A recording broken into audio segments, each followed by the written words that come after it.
생명의 역사를 체험하는 삶 제목하에 말씀을 증거하겠습니다. 오늘 말씀은 우리에게 익히 잘하는 말씀입니다. 이 말씀으로 또 다른 말씀이 필요할까 싶을 정도로 익숙한 우리 성도님들도 계시겠습니다만, 우리 바울의 어떤 정서, 이 복음이 쓰여지고 이 복음의 말씀을 어떤 간절한 마음으로 증거할 수밖에 없는지, 그리고 그럴 수밖에 없는 바울의 근본적인 이유가 무엇인지 우리 그거를 좀 다시 한번 좀 생각해 보면서 우리에게도 그와 같은 좀 열정, 생명을 사랑하여서 살리고자 하는 넘치는 아름다움이 다시 한번 회복되어 질 수 있기를 바랍니다. 로마서는 로마에 있는 그리스도인들에게 바울이 피일 차일 가기를 원했지만 일정 조건이 좀 여의치 않아서 먼저 편지를 써 보낸 글입니다. 아마 로마에 있는 그리스도인들도 왕왕 소식을 통해서 들어서 알았을 거예요. 그때 당시에는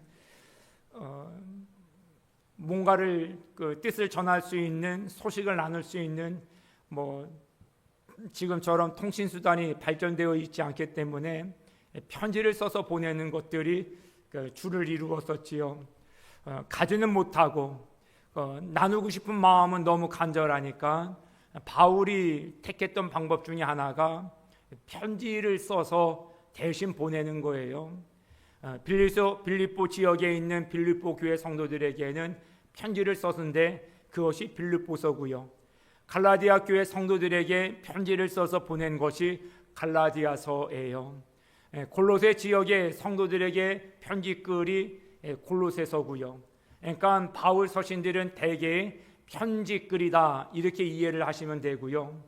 로마에 있는 성도들, 그리스도인들도 아마 그때 많은 지역의 그리스도인들이 바울의 편지를 받았다, 그 소문을 듣고 아마 내심 기다리고 있지 않았을까. 그때 당시에는 순회 전도자가 또 하나의 복음 사역의 패턴이었어요. 그러니까 지금처럼 그냥 한 교회를 담임하는 목회자적인 방법론만 있었던 것이 아니라 돌아다니면서 복음을 증거하는 것인데, 바울이 그렇게 복음을 증거했더랬습니다. 이것도 들리고 저것도 들리면서 필요한 곳곳마다 이르게 되어지는데, 지금처럼 이동수단이 발달되어져 있지 않았던 때였기 때문에 간다 하더라도 언제 당도할지를 모르는 거예요. 우리 지난번에도 생각해 보았습니다만, 고넬료가 기도하던 중에 하나님의 음성을 듣게 되어지죠. 베드로를 불러다가 말씀을 들어라. 그런데 그 길이 52km예요. 사람이 하루 종일 달려야 당도할 수 있는, 그리고 또 그 속도로 와야 도착할 수 있는, 그러니까 도보가 당시의 이동수단이었으니까 가고 싶다 하더라도 마음껏 속도를 내서 이룰 수 없는, 그러니까 얼마나 안타깝겠어요. 가고 싶어하는 사람도 안타깝겠지만 빨리 보고 싶어 기다리는 자들 입장 속에서도 간절함이 사무칠 수밖에 없었겠지요. 그러니까 사도 바울은 그 마음을 담아서 편지를 쓴 거예요. 내가 당도할 때까지 조금 더 기다리십시오. 이 말씀이 여러분들에게 위로가 됐으면 좋겠고 기다림에 지치지 않도록 소망이 됐으면 좋겠습니다. 군대에 있을 때 편지글을 이렇게 받아볼 때가 거의 일과를 마칠 때입니다. 당지 사병이 일과를 마칠 때쯤 되어지면 연대 사무실에 가서 그 우편물을 다 수거해 옵니다. 그리고 일과를 마치고 씻고 그럴 때 다니면서 편지를 나눠주고 그래요. 집에서 편지를 보내주기로 했는데 그 소식 전에 받고 있었으면 온종의 편지 언제 오나 그 생각밖에 안 나요. 가족의 편지보다 더 목마른 편지가 애인을 두고 온 사람들 입장에서는 그렇게 반가운 거예요. 그래서 그 편지를 겉에서 누구에게 왔다라고 확인을 하고 그 자리에서 안 뜯어봐요. 너무 설레여서. 가족에서 그 집에서 온 편지는 바로 뜯어봐요. 별 내용 없겠지 하는 내용이에요. 사랑하는 여인에게 온 편지는요, 받아보고 웃어가면서 사물함 간물대다가 집어넣어놔요. 그 기분을 오래도록 누리고 다 씻고 그냥 취침 전에 조용히 읽어요. 그렇게 기다리는 자에게 있는 마음의 표현을 듣고 싶고 읽고 싶고 확인하고 싶은 마음은 사람을 심장 뛰게 하고 설레게 한다. 바울이 그랬다라는 거예요. 우리가 로마서의 한 문구 어휘를 이렇게 원문을 뒤져가면서까지 어떤 의미인가 살펴보는 것도 중요하지만 어떤 마음과 어떤 정서에서 이 편지글을 썼는지 편지글 전체를 통하여서 바울의 마음을 좀 살펴보는 것도 중요하겠다. 오늘 말씀을 제가 15절에서 17절까지 다시 한번 봉독해 드릴게요. 어떤 마음이었겠는지 다시 한번 좀 생각해 보시기 바랍니다. 그러므로 나는 할 수 있는 대로 로마에 있는 너희에게도 복음 전하기를 원하노라. 내가 복음을 부끄러워하지 아니하노니 이 복음은 모든 믿는 자에게 구원을 주시는 하나님의 능력이 됨이라. 첫째는 유대인에게요 또한 헬라인에게로다. 복음에는 하나님의 의가 나타나서 믿음으로 믿음에 이르게 하나니 기록된 바 오직 의인은 믿음으로 말미암아 살리라 함과 같으니라. 제가 바울의 감정을 잘 표현을 못한 것 같아서 죄송합니다. 바울이 정말 애틋한 마음으로 썼다라는 것을 알 수 있어요. 애절함이 있는 것이죠. 어떻게 이러는 마음을 가질 수 있었을까? 우리가 성도와 성도에게, 사랑하는 이가 사랑하는 대상에게 내 마음을 나눠주고 싶은 마음, 그러니까 내 마음을 전대해 주지 못하여서 앵한장 타는 듯한 이런 마음들 어떻게 하면 품어볼 수 있을까? 저는 이거를 예수님의 생명력이라고 말씀을 드리고 싶어요. 바울에게 이 마음이 있었던 것은 예수님으로 인하여서 내가 살았다라는 확신이 있었던 것이죠. 그 복음이 나를 살게 했다. 그런데 예전과 같이 살아가는 내가 아니에요. 이름도 개명을 했잖아요. 사울에서 바울로. 나는 죽었다 다시 태어났다라는 거예요. 그러니까 늘 생기 발랄함이 있고 늘 기상이 있는 거예요. 늘 그 에너자이크한 그런 파워가 내 삶 가운데 막 넘치는 거예요. 내가 막 살아나는 게 충만하니까 남들도 살리고 싶은 마음이 너무 간절해지는 것이 이 바울의 마음이었다. 그러니까 다급한 거죠. 빨리 보고 싶고 그러기 위해서 빨리 달리고 싶고 빨리 도착하고 싶어하는 마음들. 어떻게 바울은 이런 마음으로 살았을까? 그것도 평생을 말입니다. 거치는 장애물들이 많았어요. 그런데 바울에게 주어진 이 생명력이 꺼지질 않아요. 다시 말씀드려서 누군가에게 빨리 당돌하고 싶어 할 만큼 뛰고 싶은 열정이 식어지지를 않는 거예요. 우리가 이 세상을 살아가면서 힘들다 맞아요. 힘들어요. 그래도 좀 어깨 처지지 않고 좀 눈도 그냥 막 똘망똘망하고 어깨에 힘 빡 주고 걸음걸이마다 좀 힘이 있게 좀 걷는 삶을 살면 얼마나 좋을까. 문제가 있지요. 어려움이 있지요. 아픔도 있고 막 천근만근하고 막 그럴 때도 많이 있어요. 아침에 눈을 뜨고 싶지 않을 때도 간혹 있을 수도 있고요. 저녁에 되어서 누굴 만나면 그냥 하루 종일 겪었던 신사한탕이라도 하리만큼 정말 버거운 것이 우리의 날수입니다. 그럼에도 불구하고 우리에게도 생명력이 넘쳐서 이런 것이 있음에도 불구하고 조금 힘찬 발걸음의 삶을 살았으면 좋겠다.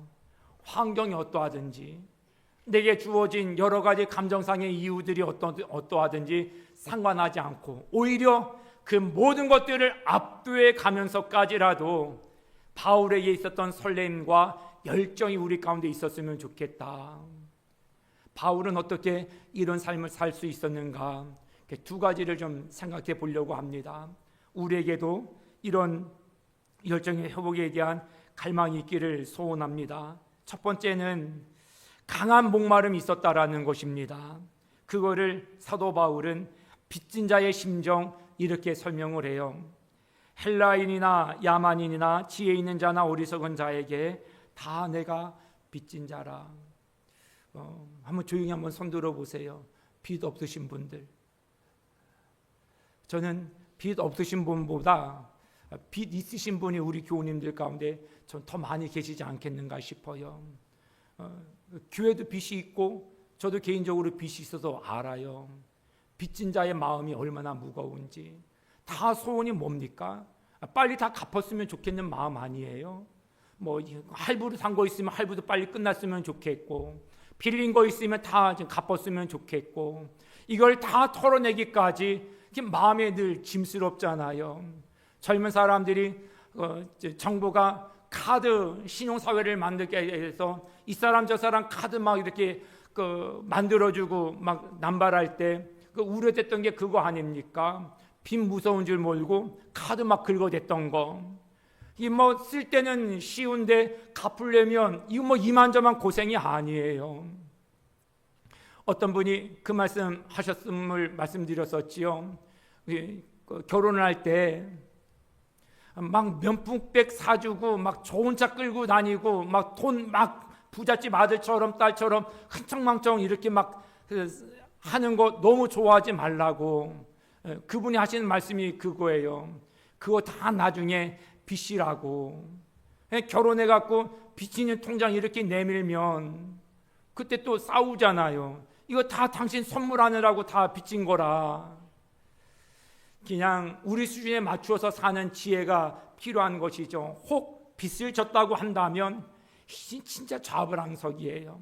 바울이 그 마음으로 살았다는 거예요. 나는 복음의 빚진 자다. 그래서 빨리 이 빚을 갚고 싶은 거예요. 그래 내 마음이 편하니까. 그런 마음으로 살다 보니 빚진 사람들 빚 갚는 마음이 열심이잖아요. 일전에 그 말씀 한번 드린 기억이 납니다. 중소기업 회사를 운영하시는 분이 부도가 났어요. 웬만한 같은 사람이면 자기 목 챙기고 또 도망갔을 텐데 찾아다니면서 내가 어찌하든지 이 빚 다 정산해 줄 테니까 기다리십시오. 미안합니다.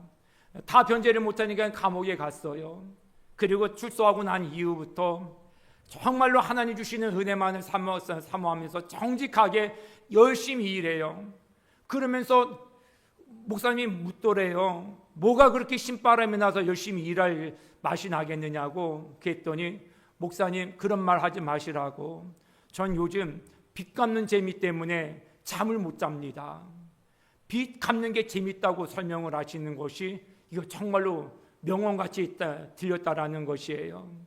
열심히 갚는 겁니다. 바울의 심정 아니겠습니까? 마지못해 억울한 마음으로 갚는 게 아니라 재미있어서 빚 갚는 거예요. 오늘은 헬라인에게 갚았다. 내일은 야만인들에게 갚아야지. 그 다음에는 로마에 있는 이들에게 갚아야지. 너무 설레이는 거예요. 그것 때문에 바울은 힘든데 힘들지도 모르는 열정의 사람으로 살았다라는 것입니다. 2002년도 월드컵 신화를 써나갔던 히든크 감독의 명언 우리가 잘 알지 않습니까? 나는 여전히 배고프다. 배고프다는 거예요. 아마 이런 고백이 바울의 고백이 아니었을까.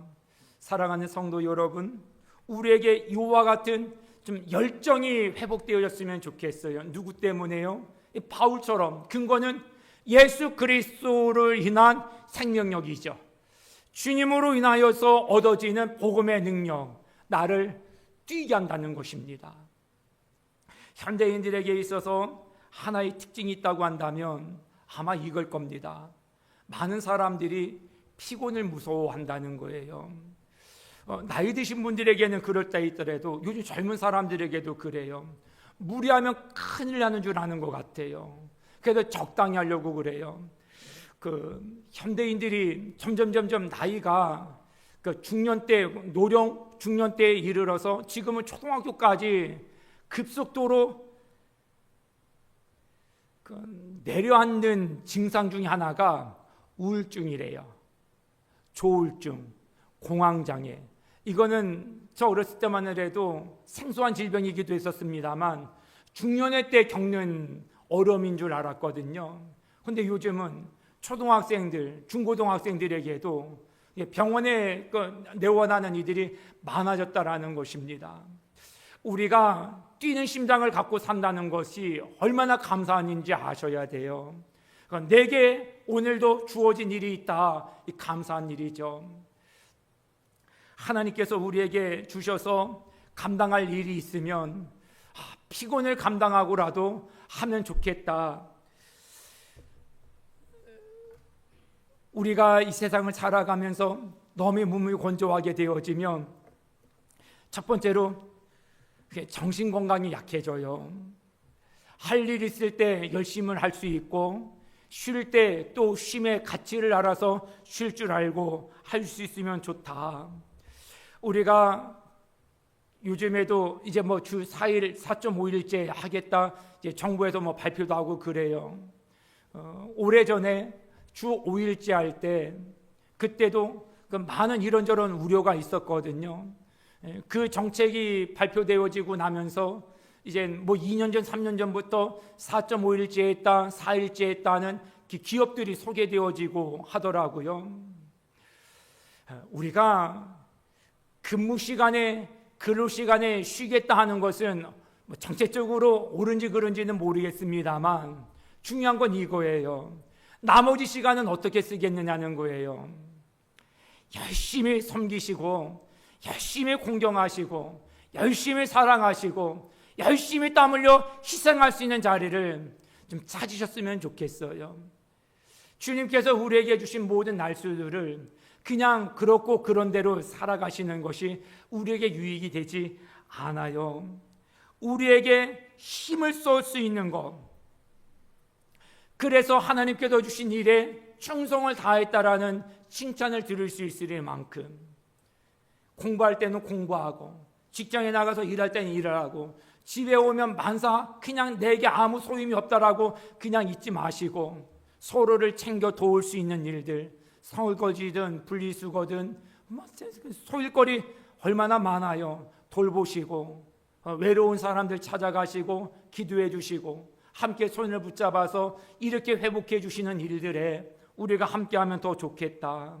처음에 배터리가 나왔을 때 배터리를 잘 쓰는 지혜로운 방침이 뭐였느냐면 완전 방전시키라는 거예요. 완전 방전시켜야 완충되어질 수 있는데 그래야 배터리 수명이 오래 간다는 거예요.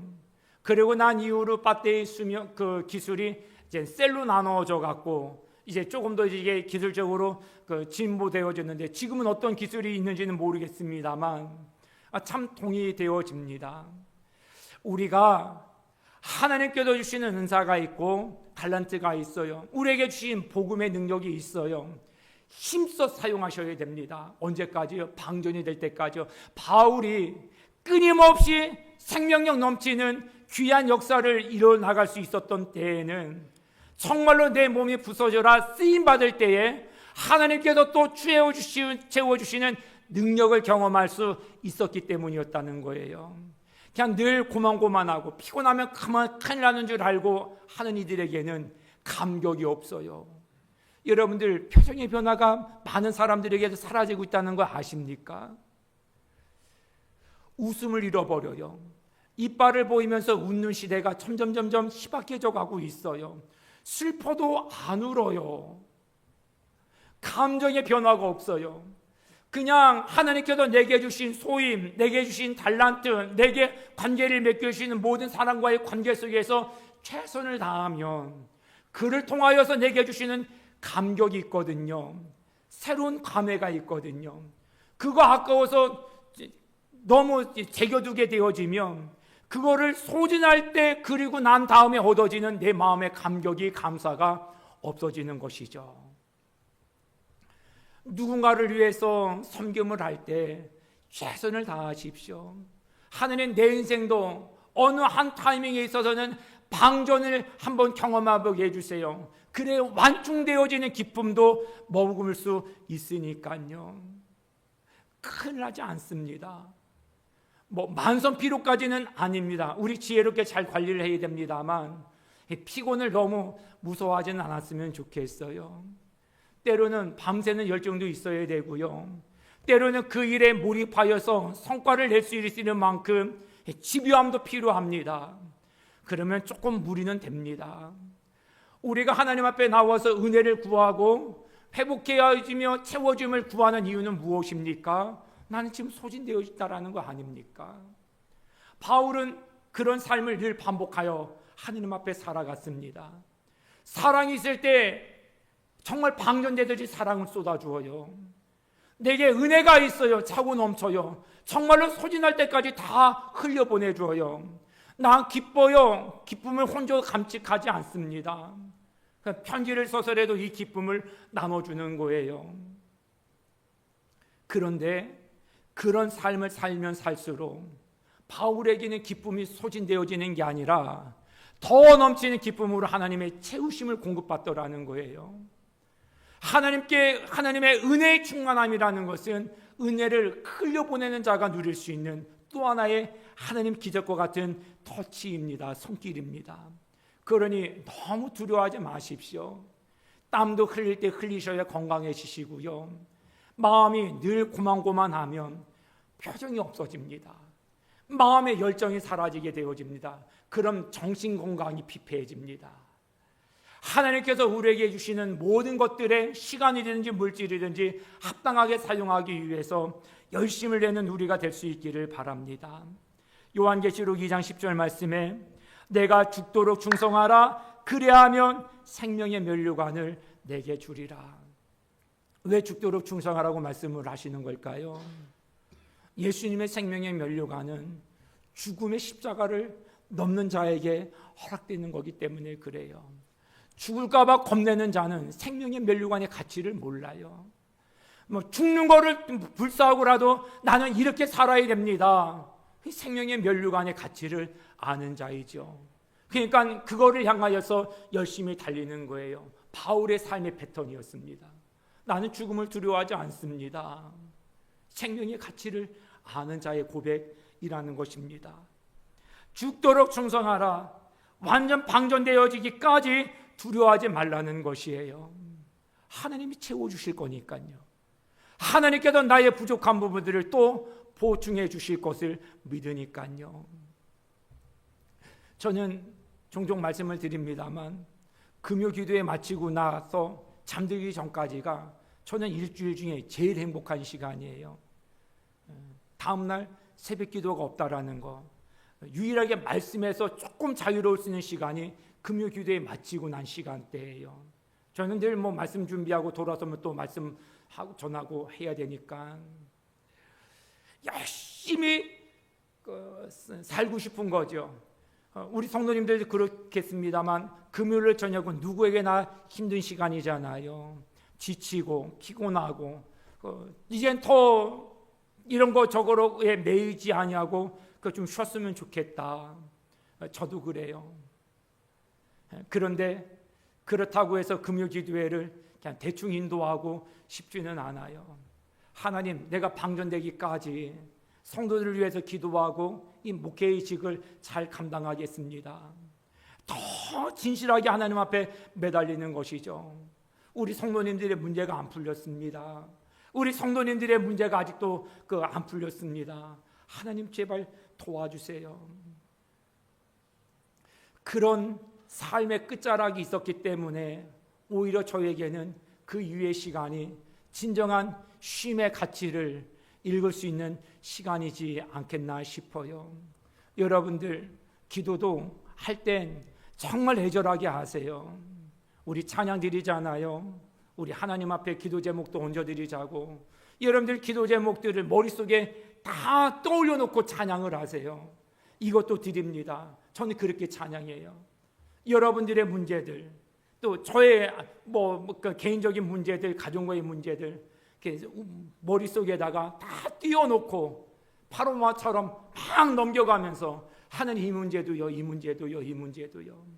건성으로가 아니죠.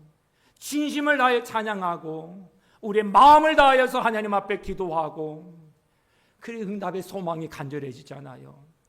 기도하는 둥 마는 둥 응답에 대한 소망이 간절해지지 않습니다. 기도도 애절하게 기도해야 소망의 열망이 짙어지고요, 끊임없이 기도를 해야 지치지 않은 믿음으로 채워주시고 우리를 견인해 나가시는 하느님의 공급해 주신, 이끌어 주시는 손길을 경험하게 됩니다.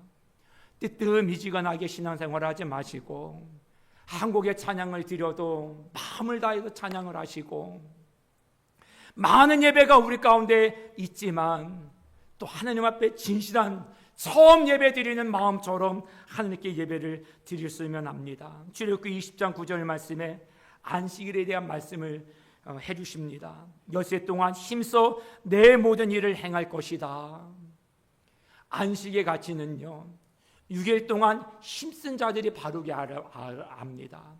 매일 힘씀이 무엇인지를 모르는 사람은 쉼의 가치를 몰라요.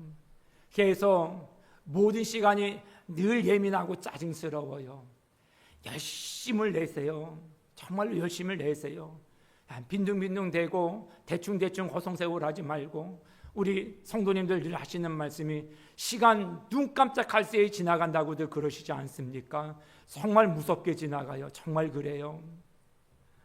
힘써서 내게 주인 소임을 잘 감당하시고, 주일이 예배가 나한테 왜 쉼이 되어지는지, 힘쓴 그 시간이 그냥 자연적으로 내게 쉼을 가르쳐주는 메시지가 될 수 있도록 그렇게 살아가셨으면 좋겠습니다. 저는 우리 성도님들 뵙는 게 정말 좋아요.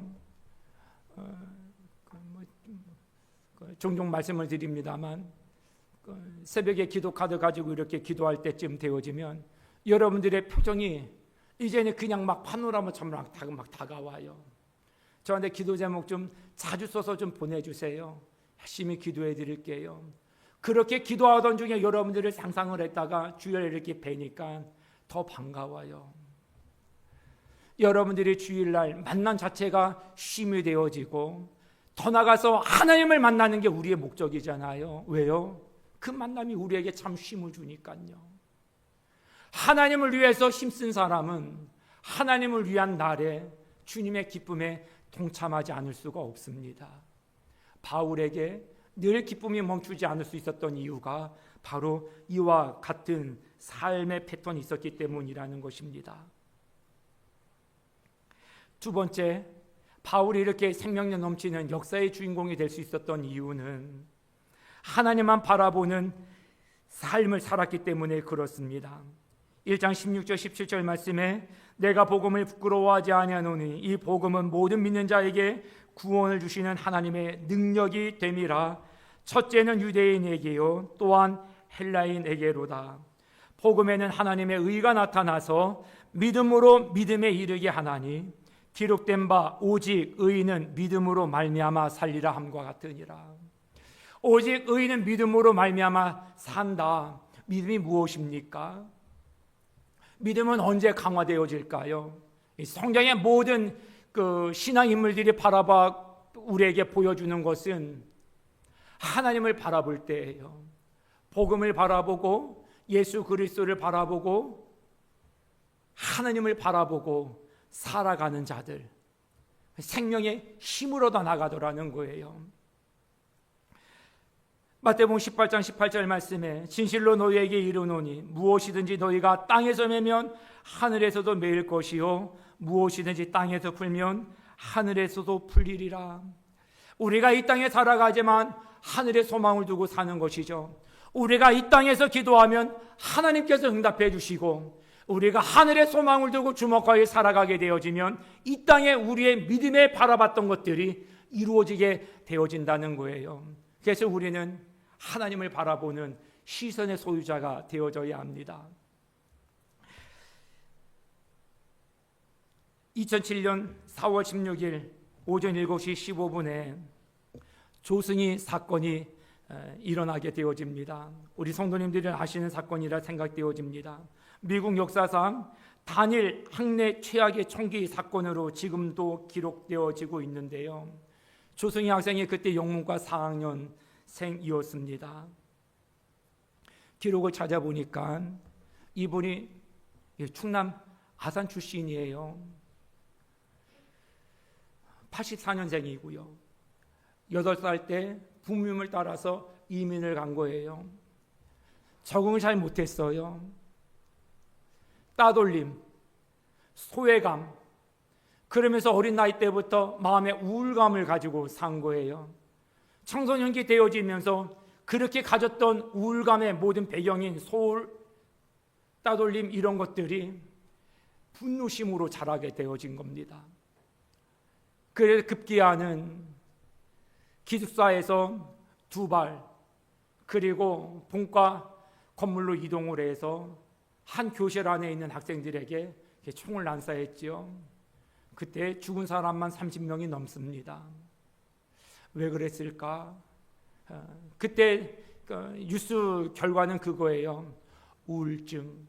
오랫동안 우울증을 앓았다는 거예요.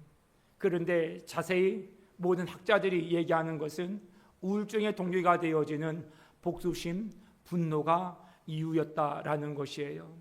우리가 무엇을 바라보느냐는 굉장히 중요해요. 우리의 과거에 억울한 일 있지요. 분한 일 있지요. 답답한 일 있지요. 자꾸 그것만 바라보면 땅의 것이 아닙니까? 세상의 땅의 것이 우리에게 주는 것은 대부분은 절망이에요. 배신이고요. 그러니까 그것을 바라보고 우리의 마음속에 지니고 살아가면 우리가 정상적인 삶을 살아갈 수가 없는 것이죠. 그런 여건 속에서도 하늘을 바라보고 살았다. 바울이 감옥에 갇혀 있는 수모와 역경 가운데서도 생명의 풍성한 역사를 일구는 삶을 살 수 있었던 데에는 하나님만 주목하여 바라본 삶이 있었다라는 것입니다. 사랑하는 성도 여러분, 우리 역시 마찬가지로 무엇을 바라보느냐가 중요해요. 땅의 것들만 바라보고 내 감정의 부정적인 것들만 자꾸 묵상하면 점점 피폐해집니다. 조승이라는 학생이 그분의 문제뿐만은 아니에요. 누구라도 바라보는 거에 따라서 그래 될 수도 있다라는 것이 두려운 일이죠. 무엇을 바라보면서 사십니까? 자꾸 안 된다, 안 좋다, 할 수 없다, 이거 자꾸 습관적으로 고백하면서 살지 마십시오. 땅의 것은 우리에게 그런 메시지를 강화시켜 나가지만 하나님을 바라보는 이들에게는 소망이 넘치게 될 줄 믿습니다. 저는 시편 23편 다윗의 고백이 참 멋져요. 여호와는 나의 목자시니 내게 부족함이 없으리로다.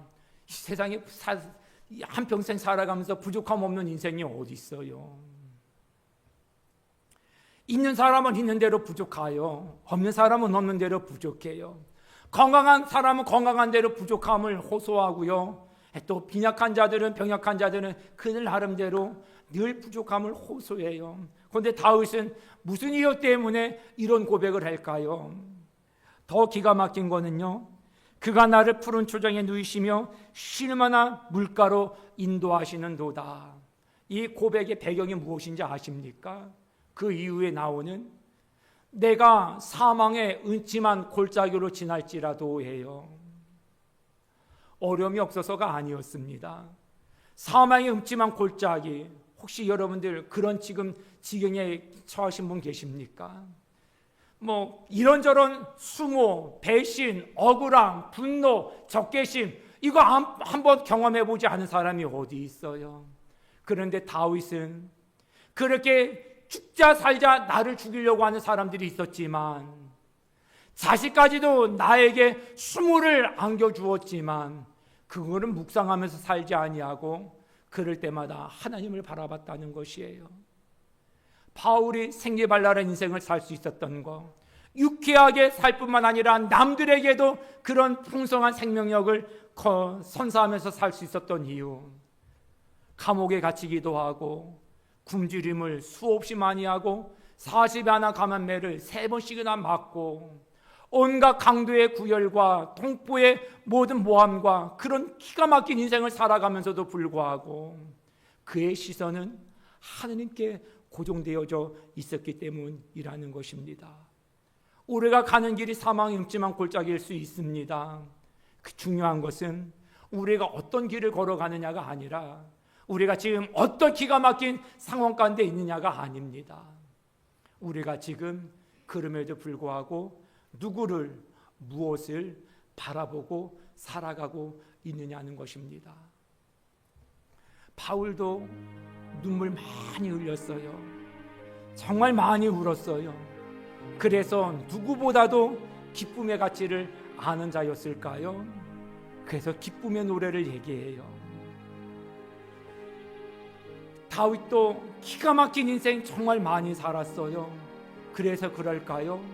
그런 상황을 배경으로 하나님 바라보고 난 이후에 오히려 그런 자들을 치유하는 일에 앞장서는 삶을 살아가더라는 것입니다. 사랑하는 성도 여러분, 이젠 날씨도 더워지고 이젠 자꾸 물가는 오르고 경기는 자꾸 안 좋아진다고 그러고 들려주는 소식들로 또 예측되어지는 나의 상황과 우리 가족의 상황이 암담할 수 있어요. 그럼에도 불구하고 우리도 생명의 역사를 써나가는 삶을 소망해 볼 수 있지 않을까요? 이보다 더 척박했던 삶의 시대를 살아갔던 모든 믿음의 인물들, 바울을 유시해서 그들은 더 어려움에도 불구하고 웃음을 잃지 않았어요. 울 때는 울고 힘겨울 때 소진되어지는 내 모습을 두려워하지 않았어요. 또 채워주신 하나님을 경험하고 내 눈물을 닦아주시고 기쁨으로 변화시켜주시는 하느님의 기적과 같은 개입을 순간순간 경험을 해나가는 거예요. 예수님께서 당시 시대의 사람들을 바라보면서 애타하시면서 하신 말씀이 있어요. 이 세대는 피리를 불어도 춤을 추는 이대가 없다. 장례식장에 가도 곡하는 이가 없는 세대다. 반응이 없다는 것이에요. 힘들지만 웃음을 잃지 말고, 힘들지만 우리의 삶을 하나님을 주시하는 삶을 살아감으로 인하여서 늘 생명력 넘치고 에너지 넘치고 기쁨 충만한 삶을 살아가면서 함께 힘들어하는 이들에게 그것을 나누어 주는 역사의 개척자가 되어질 수 있기를 바랍니다. 죽겠다는 사람 옆에 어떤 사람이 많은 줄 아십니까? 나도 죽겠어, 그 얘기하는 사람이 많대요. 한숨 짓는 사람 옆에 어떤 사람이 많은 줄 아십니까? 땅이 꺼지라 한숨 짓는 사람이 많대요. 우리가 그 삶들을 역전시켜 나가는 역사의 주인공으로 하느님 사용하게 해달라고 기도하며 나갔으면 좋겠습니다. 피곤을 두려워하지 마시고 하느님 채워주실 것을 믿고 최선을 다하여 살아가십시오. 방전되어지면 완충의 기적도 경험하게 됩니다. 힘들지만 주님을 바라보십시오.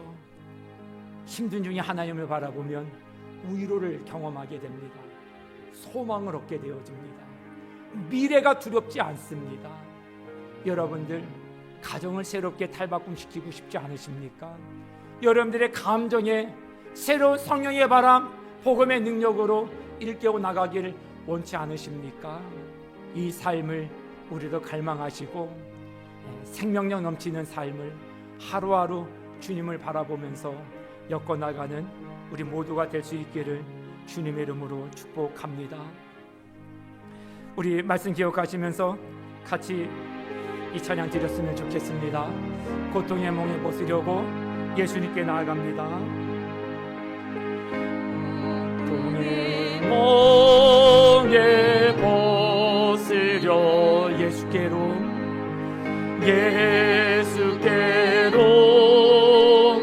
나아갑니. 뛰는 감정, 뛰는 심장이 회복되어지기를 원한 마음으로 주님을 바라보고 주님께 나아갑시다. 주께로 간니. 병든 내 몸이 튼튼하고 소망합니다. 병든 내 몸이 튼튼하고 빈궁한 삶이 후해지며 죄악을 벗어버리려고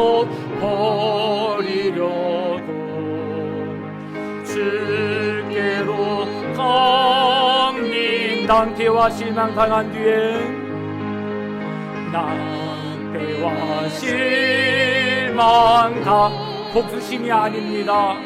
분노를 품으셔도 안 됩니다. 우리 바울처럼 그런 상황 속에 주님을 바라보며 나가야 사합니다. 주님께 갑니다. 주께로 갑니다.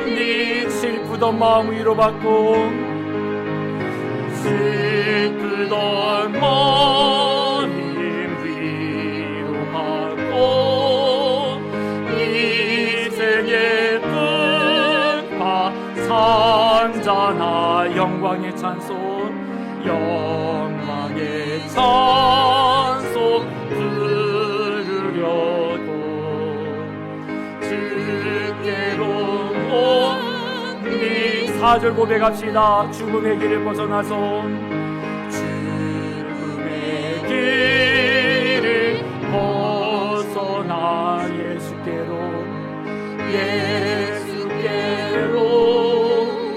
나갑니다.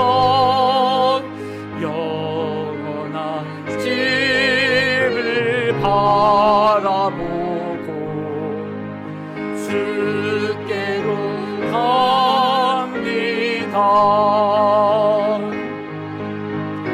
멸망의 꽃 헤어나와 변화의 나라 다 영광의 주를 배우려고 영광의 주를 배우려고 주께로 갑니다. 똑같이 고난을 겪었다고 다 똑같은 결론이 산출되는 것은 아니에요. 조승희와 같이 결과를 막다뜨리는 이들도 있고 바울처럼 고난을 승화시켜서 최고의 생명의 아름다움을 자아내는 숭고한 삶을 사는 일도 있어요. 고난을 탓하지 마시고 원망스러운 환경을 탓하지 마시고 제도에 대한 불평불망에 우리의 영혼을 자꾸 고갈시키지 않으셨으면 좋겠어요. 더위가 우리를 지치게 하지만 주님을 바라보십시오. 감정으로 자꾸 우리의 생명력이 고갈되어지지만 하나님을 바라보십시오. 삽니다. 우리가 살 뿐만 아니라 우리 때문에 옆에 있는 사람이 삽니다. 여러분들이 한숨 지면 아들, 딸들이 한숨 짓습니다.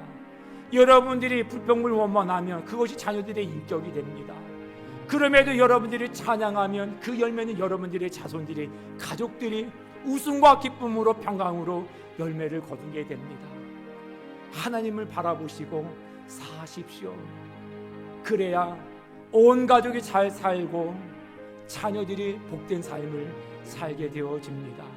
그런 영광의 결론을 맺어나가는 풍성의 생명의 역사를 삶 가운데 써나가는 우리 모든 교우님들 다 되시기를 주님의 이름으로 축복합니다.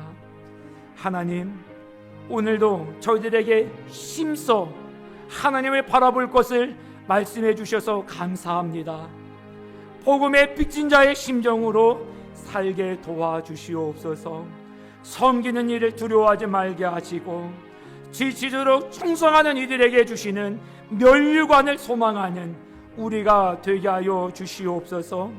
유혹과 같은 흔들리는 세상 속에서도 믿음의 눈으로 주님을 바라보게 하여 주시고 주님을 앙망함으로 세임을 얻고 능력을 덧입힌 바 되어지는 우리의 삶이 되게 하여 주시기를 원합니다. 세상의 눌림이 아니라 하늘의 능력으로 충전되어지는 인생이 되게 하여 주시고 하나님을 향한 갈망으로 충만하여지는 우리가 되게 하여 주시옵소서. 믿음으로 다시 일어나 복음의 생명을 가족과 이웃에게 흘려보내는 자가 되게 하시고 주의 바라기가 되어서 날마다 세임을 얻는 믿음의 역사를 누리는 온 성도님들 되게 하여 주옵소서. 우리 주 예수님의 이름으로 기도드립니다. 아멘.